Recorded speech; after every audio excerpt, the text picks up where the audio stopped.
Sa maliit na barangay na ito sa Pandacan Oil Depot ng Ampanya, ang pambato ng partidong kabaka sa pagka-mayor ng Maynila na si Amado Bagatsing.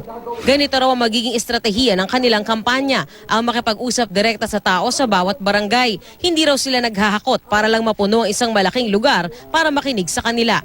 Wala naman kaming pera kaya wala kaming hakot-hakot na ganyan. Yung dalawang kalabang ko gusto na maghigantihan.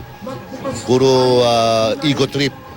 Paano naman ng Maynila, ang mamayan ng Manila, naiipit sa dalawa nagbubungguan na ang gusto sino mas macho sa kanilang dalawa. Kami, serbisyo, sila perwisyo. Kahapon sa Tondo, sinimula ng kabaka ang pangangampanya. Kasama ni Bagatsing ang kanyang katandem na si Ali Atienza. Sabi ni Bagatsing, serbisyo ang hatid niya para ibalik ang dangal ng Maynila.